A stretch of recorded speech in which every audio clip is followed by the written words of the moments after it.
महाराष्ट्र काय कर्नाटक काय सर्वांनी सबस्क्राईब करा खिलार महाराष्ट्राची शान आणि क्लिक करा बेल आयकॉनवर. एन्जॉय.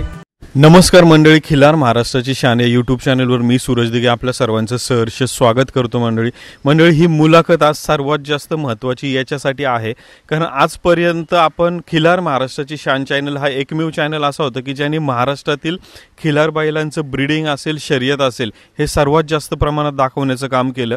आणि सर्वात महत्त्वाचं म्हणजे 6 वर्षामध्ये चॅनलने महाराष्ट्र कर्नाटक खूप मोठ्या प्रमाणात फिरला.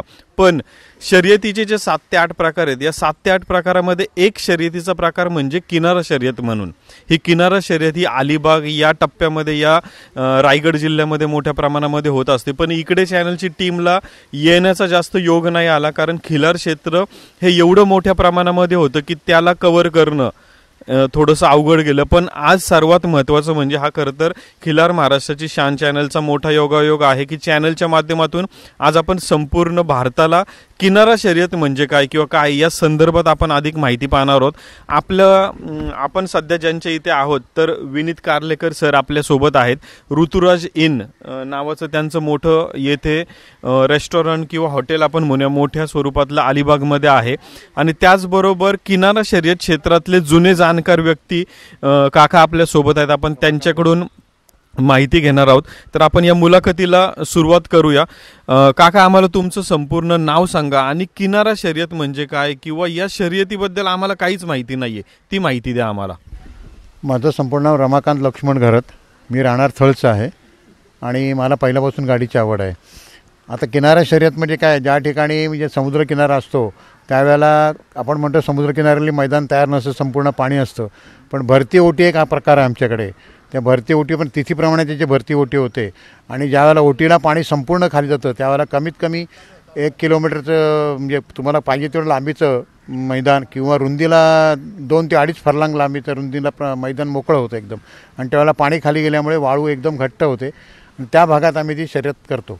त्यात खूप मजा येते. म्हणजे कसं त्याने बैलांना जर किंवा गाडीवाल्याला किंवा कोणाला पडलं काय केलं तर तसं भीती वाटत नाही. रोडला पडल्यानंतर थोडी भीती वाटते, तसं काही नाही. आणि रोडवर एकदम समुद्रकिनाऱ्याला मस्त छान वाटतं, व्यवस्थितरित्या वाटतं. काका, आता आम्हाला एक विचारायचं आहे. आता जर विनीत सर म्हणलं किंवा आम्ही म्हणलं तर आमचं जनरेशन हे थोडंसं आम्ही अलीकडचं पकडू. तुमचं आता तुम्ही तुमच्या काळामध्ये ज्या प्रकारच्या शर्यती किनारा शर्यत केल्या आणि आज ज्या होणाऱ्या किनारा शर्यत आहे याच्यामध्ये कशा पद्धतीचा बदल किंवा काय तुमच्या दृष्टिकोनातून सांगता या संदर्भात? सांगण्यासारखं म्हणजे यावेळेला बराचसा बदल आता झालेला आहे. आमच्या वेळेला आम्ही 2 माणसं बसायचो, एक बिडी धरणारा म्हणजे चालक आणि एक पाठीमागे पालवा घेऊन म्हणजे मारण्यासाठी बसायचा. त्यावेळेला आमची 2 माणसं असायची. पण अंतर एवढं 3-4 किलोमीटरचं अंतर असायचं.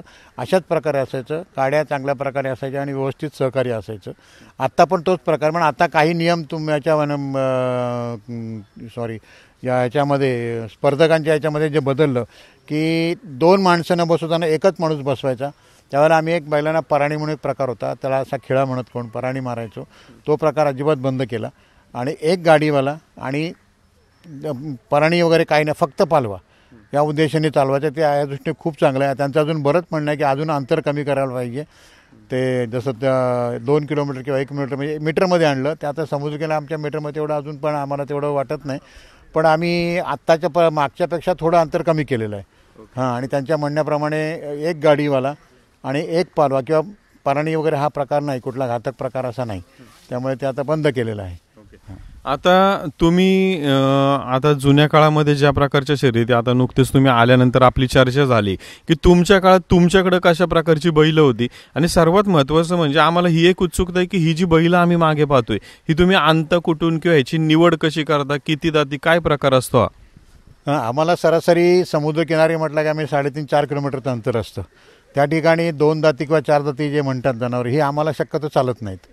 हां, कारण त्यांचा तेवढा त्यांच्याकडे परिपक्वपणा आलेला नसतो. आणि आम्ही जरी 6 दाती जनावर जरी घेतलं तरी त्याला 1 वर्ष आम्हाला तयार करावं लागतं. त्याला संपूर्ण जुन्या बैलाच्या गळ्यात किंवा एखाद्या याच्यात प्रॅक्टिस देऊन 1 वर्ष त्याला कंप्लीट खाणं व्यवस्थित घालून त्याच्या मल्लासारखी तयारी करायला लागते. आणि तयारी केल्यानंतरच तो ह्या 6 किलोमीटरच्या 4 किलोमीटरच्या परिसरात चालतो बंदराच्या. आणि बंदरातच चालणं थोडं कठीण आहे कारण त्याच्यामध्ये वाळूचा भाग असल्यामुळे पाय रुततात, मांड्या भरतात, पाय भरतात. त्याच्यामुळे बैल त्या रीतीने त्या पेलवान टाईप थोडक्यात सांगायचं म्हणजे त्या पद्धतीने तयार करावा लागतो. आणि त्याच्यानंतरच तो रेसला व्यवस्थित हे करतो. मग पहिला गट, दुसरा गट असे आमच्याकडे गट आहेत. त्या गटाप्रमाणे समजा एक नवीन जनावर आहेत 6 जाती, तर आम्ही पहिल्या गटात टाकतो. त्याच्यानंतर जरा बरं वाटलं प्रॅक्टिसचा दुसरा गट, तिसरा गट, प्री क्वार्टर आणि सेमी आणि फायनल. सेमीफायनल हे जुने गाड्या म्हणजे त्यांच्या आणि त्यांचा म्हणजे टायमिंग असते सरासरी. त्या टाईममध्ये बसणारी गाडी खालच्या गटात घेतली जात नाही. ती सेमीफायनल, क्वार्टर, सेमीफायनल आणि फायनल ह्या 3च गटात लावली जाते. आणि फायनलची गाडी फायनल त्यानं म्हटलं तरी तो खाली क्वार्टरला काहीतरी घेणार नाहीत, ती फायनललाच जाणार आणि त्या गटातच ती गाडी पळाली पाहिजे. आता तुम्ही तुमच्या काळामध्ये तुमच्या दावणीला कोणती बैल होतं? आम्ही असं ऐकलं की तुम्ही पण गाडी चालवायचे त्या काळामध्ये. तर आता आम्ही पुण्याच्या भागात किंवा महाराष्ट्रातील इतर शर्यती त्याच्यामध्ये छकडी शर्यतीचे ड्रायव्हर पाहिले, त्यांची माहिती घेतली. तर ही गाडी चालवताना कोणतं थ्रिल किंवा कोणती टेक्निक ड्रायव्हरला वापरावी लागते आणि बैलांना कसा कसब लागतो किंवा त्या संदर्भात? याचं तर टेक्निक म्हणजे जो गाडीवर बसतो ड्रायव्हर आपण ज्याला म्हणतो त्याच्यापुढे खूप मोठं टेक्निक आहे. कारण तुमच्याकडे एक गाडी जाते या साईडला, तशी आमच्याकडे 8 ते 10, 15, 20 गाड्या एका वेळेला लागतात. त्यामुळे सुरुवातीलाच गाडी सुटताना सगळ्या गाड्या एकदम एका स्पीडच्या असतात. त्यामुळे गाडी हाकलताना खूप समजुतीने किंवा लक्ष देऊन गाडी हाक लागते. कुठे गुतू नये, कोणाला त्रास होऊ नये, म्हणजे बैल आपले मोडू नये की आपल्या स्वतःला त्रास होऊ नये, अशा प्रकारे हाक लागते. जेव्हा गाडी परत 1 मिनिटाच्या पलीकडे जाते त्यावेळेला व्यवस्थित गाड्या सुट्ट्या होतात. आणि मग त्यावेळेला तुमचं जे काही टेक्निक आहे ते ड्रायव्हरचं टेक्निक त्यांनी वापरायचं असतं. म्हणजे जाताना थोडं शांत जायचं, पुढे जे कमी स्पीडचे म्हणजे स्पीडचे बैल ते पुढे जातात. नंतर शांतपणे गेलं की मागे एक आमच्याकडे झेंडा असतो, झेंड्याला आम्ही टर्न मारून परत त्याच जागेवर परत येतो. आमच्याकडे अशी पद्धत आहे. म्हणजे ज्या ठिकाणून गाडी सुटते त्या स्पॉटवरून त्याला आम्ही पायटा म्हणतो. आणि त्या पायट्यावरून गाडी सुटल्यानंतर ज्या ठिकाणी झेंडा असतो 1.5-1.5 किलोमीटरपर्यंत, त्या झेंड्याला टर्न मारून परत गाडी त्या आपल्या जो पायटा आहे त्या पायट्यावर जी प्रथम येईल तिलाच पहिली गाडी समजली जाते. तर येताना जो काय प्रकार असतो त्या ठिकाणी ड्रायव्हरचा कस असतो की कशा प्रकारे गाडी हाकलायची आणि त्याप्रमाणे अटीतटीची गाडी हाकलून म्हणजे प्रयत्नांची शिकस्त करून गाडी नंबरात बसवायची असते. ओके. आता तुमच्या मोबाईलमध्ये आम्ही मागाशी फोटो पाहिला, तर तुमच्याकडे जी बैल होती तर त्या बैलांबद्दल माहिती द्या. त्यांचा पळ कसा होता, कुठून आणली होती किंवा त्यांचा खुराक कशा पद्धतीचा असतो तुमच्या या बैलांचा? माझी जनावर 2 प्रकारची, एक होता माझा कर्नाटकचा आणि एक खिलारी होता, म्हणजे कोल्हापुरी खिलारी. आणि ते मी आमच्या गावातून तुम्हाला सांगितल्याप्रमाणे व्यापाऱ्याने आणला होता तो एक बैल. त्याच्या आणि किंवा आम्ही ज्यांच्याकडे एखाद्याकडे रेसकडे असेल तर त्याला जर तो बैल विकायचा असेल तर अशा प्रकारे माझा एक बैल मी दुसऱ्या एका गाडीवानांकडून त्याच्याकडे वयस्कर झाला म्हणून त्यांनी ठेवला त्या बाजूला आणि तो मी खरेदी केला. हां. आणि त्याला व्यवस्थित खाणं घालून, खाणं म्हणजे आम्ही उडीद घालतो, पक्का उडीद असतो त्याला 2 फाकमध्ये उडीद. त्याच्यानंतर त्याच्याबरोबर आम्ही गव्हाचा भुसा असतो, चण्याचा भरडा असतो. त्याच्यानंतर बरीचशी काही प्रकार आहे त्याच्यामध्ये, गहू असतो, तांदूळ हे नाही, मटकी घालतो थोड्या प्रमाणात, तीळ असतो, तिळाचं तेल असतं, गोडे तेल असतं. काही वसंगी आम्ही 4 दिवसांनी एकदा बैलांना अंडी देतो, 8 दिवसांनी एकदा बैलांची बकऱ्याची मुंडीचा रस्सा करून आपण त्याप्रमाणे एक टॉनिक म्हणून किंवा कॅल्शियम ह्या दृष्टीने ते आम्ही देतो 8-10 दिवसांनी एकदा त्यांना 1 बॉटल, आणि त्याप्रमाणे करतो. आणि रोजच्या प्रकारे सकाळी आणि संध्याकाळी नियमित त्यांना खाणं घालणं हे आमच्याकडे खूप. त्याला म्हणजे उडीद पहिला, त्यानंतर गव्हाचा भरडा, त्यानंतर चण्याची भरड, त्यानंतर मका किंवा जव, मटकी, हलीम. म्हणजे शास्त्राच्यामध्ये हलीमनी म्हणजे आपल्याला घसाला त्यांच्या कप पकडतो काय पकडतो अशा दृष्टीने आम्ही विचार करतो. ह्या सगळ्या गोष्टीचा आम्ही विचार करून त्यांना खाणं घालतो. काही ठिकाणी आम्ही हिंग पण घालतो, खडा हिंग, गिरा हिंग म्हणतात, पण त्याचा सुपर इतका खडा, म्हणजे रंग आपले काय मोठा खडा किंवा असं नाही, त्याला एक प्रमाण ठेवायचं. त्याप्रमाणे तिळाचं तेल आहे ते पाचतो आम्ही, गोडं तेल देतो त्याला. रेसवरनं आल्यानंतर प्रथम त्याला आम्ही त्याला तेल देतो, म्हणजे अंडी आणि तेल मिक्स करून, म्हणजे जेणेकरून त्याच्या सगळ्या स्नायू आहेत ते स्मूथ व्हायला पाहिजेत. कारण त्या पळून चिपकलेले असतात किंवा त्यांना स्पंदन त्यांचं होऊन ते आकुंचन पावलेलं असतात. तर त्या ठिकाणी स्मूथमध्ये तेल किंवा अंडी घालून त्यांचा आतून मग त्याला आम्ही थोडाफार खाणं, पेंडा वगैरे म्हणा काय खाणं नाही, आणि त्याच्यानंतर मग सगळे धुण्याचे बिण्याचे प्रकार होतात. अशा पद्धतीने आम्ही खाणं देतो. आता तुम्ही मागाशी सांगितलं की तुम्ही पुसेगाव असेल किंवा तुमच्या भागातले काही व्यापारी असतील घरगुती, त्यांच्याकडनं बैल खरेदी करता. पण आता बैल जेव्हा तुम्ही निवडता तेव्हा त्या बैलाने अगोदर तो पळलेला असतो का बिना पळलेला पण बैल तुम्हाला चालतो? बिना पळलेला आम्ही तो त्याच्या खात्रीला त्याच्या काय खुणा आहेत. मी उदाहरणार्थ कपावर एक भोवरा असणं, पाठीमागे कोळखांताच्या मागे एक सरासरी 20 किंवा अर्धा विसरून तो भोवरा असणं, ज्या मग एक त्याला आम्ही भोवरा म्हणतो, असा तो त्याचे केस पुढे किंवा याच्या काळाचे तुम्हाला दिसेल किंवा मागे अशी काही लक्षणं आहेत ठराविक. ही लक्षणं बघतो. पायांचे खूर, काळे असले पाहिजेत, पांढरे आणि जर थोडेसे पिवळसर असतील तर ती आम्हाला बांद्राला चालतात, पण रोडला चालत नाही. त्यांचे पाव नरम असतात, ते लवकर त्यांचे पाय झिजतात.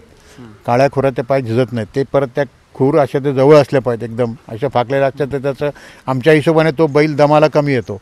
त्याचे खूर काळे आणि जवळ आहेत, ती आम्ही शक्यतो घेतो. पायांची सरासरी साईज थोडीशी बारीक असावी, शेपूट थोडं टाचकं असावं, असं म्हणजे असावं. अशी बरीचशी काही लक्षणं आहेत. पाठीवर भोवरे त्यांचे असतात. हे सगळे आम्ही चेक करूनच तो बैल खरेदी करतो. ओके, म्हणजे ही जर लक्षणं तुम्हाला व्यवस्थित वाटली तर तो पळालेला नसला तरी तुम्ही आणून त्याला ट्रेन करता. बाजारातनं बैल दिसले आम्ही बैल खरेदी करतो. आम्हाला योग्य वाटले ते खरं 3 भोवरे एकंदरीत बघतो, याच्या कपडावरचा पाठीमागे असतो आणि कोळ खांदावरचा, आणि मागे काण्यावर त्यांचे बरेचसे असे असतात. घोण असते कोण म्हणतात, किंवा त्याला घोण्या म्हणतात, किंवा कोण तूर म्हणतात. तूर म्हणजे एक अशी रेष असते. घोण म्हणजे आपली अस्तीची घोण चालते ना, सेम तशी घोण असते. आणि केस बीस तसे तिचे विखल्यासारखं म्हणजे घोणीसारखा पडतो. तो थोडा आम्ही अशुभ समजतो, शक्यतो हे करतो. पाठीवर भवरा असणं म्हणजे आपल्या ज्या ठिकाणी हे आहे तो आम्ही अशुभ समजतो. हां, पुढे भवरा असणं हे कोळखांतापासून एक 4 इंचावर 5 इंचापासून भवरा पाहिजे, किंवा कोळखांतावर तूर असेल तर आम्ही शुभ समजतो. ती अशा त्याच्यात काही लक्षणं आहेत, ती बघतो आम्ही. पायांचे खूर, पाय, त्याची चाल बघताना, चाल ठेवणं, ते सगळ्या म्हणजे त्या मी जर घेताना म्हणजे त्याला सोडून बघतो, हा कसा चालतोय, पायात पाय गुंततोय काय वगैरे वगैरे ज्या गोष्टी आहेत या सगळ्या आम्ही बघतो त्याच्यामध्ये, आणि त्याच्यानंतर बैल खरेदी करतो. ओके, तर काका आता आज आम्ही आलेलो आहोत, आज आम्ही एका शर्यतीला तुमच्या इथे जाणार आहोत. पहिल्यांदा आम्ही ती शर्यत पाहतोय. आम्हाला यांच्याकडून विनीत सरांकडून कळलं की त्या शर्यतीला आज फायनलच्या यायला बुलेट गाडी आहे. ते म्हटलं की आजपर्यंतचं आत्तापर्यंतच्या काळातलं सर्वात मोठं बक्षीस हे बुलेट आहे. तर तुमच्या काळात कशा पद्धतीची बक्षिसं असायची? त्यावेळेला आमचं दुर्भाग्य होतं, कारण मी त्यावेळेला टॉपचा माणूस होतो. मी 1 वर्ष सेमीचे एका रेसमध्ये माझी त्या म्हणजे पंचांनी झेंडा टाकायला उशीर केल्यामुळे माझ्या बैलाने उडी मारून माझी गाडी बाद झाली. मी गेलो नाही. त्याच्यानंतरच्या 14च्या 14 1 नंबरच्या रेस मी घेतल्या. पण त्यावेळेला मला काय मिळायचं तर एक प्लॅस्टिकचं भांडं, किंवा तांब्या, किंवा स्टीलची टाकी, भिंतीवरचं घड्याळ, अशा प्रकारची घड्याळ. माझ्याकडे 35 टाक्या होत्या स्टीलच्या, 15 का 20 भिंतीवरची घड्याळं. आणि काय बघा त्याच्या बोलण्यात काय मजा नाही वाटली. एक वेळा मी पहिली फायनल मारली, मला खूप आनंद वाटला आमच्या का थळबंदरला. किंवा मी त्यांना म्हटलं अरे एक 100 रुपये त्याला मी वर्गणी भरली, त्या मंडळाला मी 100 रुपये दिले, आणि त्याने मला प्लॅस्टिकचं एक ट्रे दिला, त्याचं प्लॅस्टिकचा जग आणि 4 प्लॅस्टिकचे ग्लास. पोरं पहिलाच फायनलचा 1 नंबर आल्यामुळे हौशीने बसली. ते 5चे 5 ग्लास त्यांनी चुराटा गेला त्याचा गाडीमध्ये, घरी काही नाही गेलं. म्हणजे काय म्हणायचं नाही, फक्त काय म्हणायचं त्या बक्षिसाला मी मान्य देत नव्हतो. तेवढं आम्ही गृह्य मानत नव्हतो. की फक्त काय होतं, जसं तुमच्याकडे पाटील या व्यक्तीला मान असतो की बाबा कुठल्या कार्यात कुठल्या काय, तसं आमच्याकडे फायनल फर्स्ट ग्रुपचा माणूस म्हटलं, क्वार्टर, सेमी आणि फायनल ह्या 2 ग्रुपचा माणूस असेल तर त्याला समाजामध्ये एक रिस्पेक्ट असतो वेगळा. तुम्ही कुठल्या याच्यामध्ये गेलात तर तुम्हाला ते मानाने बोलवणार, बाबा या फायनल सम्राट आली आहेत, किंवा फायनलचं हे आपले अमुक रस्तगत अमुक त्यांची नावं घेऊन त्यांना बोलवतात मानाने आणि बसवतात घरामध्ये किंवा खुर्चीवर घेऊन प्रसंगाला वगैरे. हा एक. बाकी ते किती बक्षीस मोठं आहे ते आता माहीत नाही. आता कसं, आता खूप बक्षीस. आता मी रात्रीत असं असतं तर म्हटलं माझं घर भरलं असतं आता. तर मंडळी, खरं तर आज आपल्याला म्हणजे खूप मोठा योगायोग जुळून आलाय की जुन्या काळात ज्यांनी शर्यत कशा पद्धतीने खेळले किंवा कशा पद्धतीने त्यांनी केली त्या संदर्भात म्हणजे खरंच तर खूप जुना काळ आपल्याशी कनेक्ट झाला. अशाच पद्धतीने कनेक्ट राहा मंडळी. आपण थोड्या वेळाने आपण काकांना त्यांच्या आठवणीतली त्यांच्या काळातली एक शर्यत की बाबा ही शर्यत मला आजही आठवते की त्याच्यामध्ये ही चुरस लागली होती. कारण एकाच वेळेस 10, 15, 20 गाड्या सुटणं आणि त्या सुटलेल्या गाड्यांनी त्या गर्दीतनं बाहेर पडणं आणि पुढं फिरून परत येणं याच्यासाठी लागणारा जो कसब आहे तो काका थोड्याच वेळात सांगणार आहोत. आपण पाहत राहूया अशीच माहिती. खिल्लार महाराष्ट्राची शान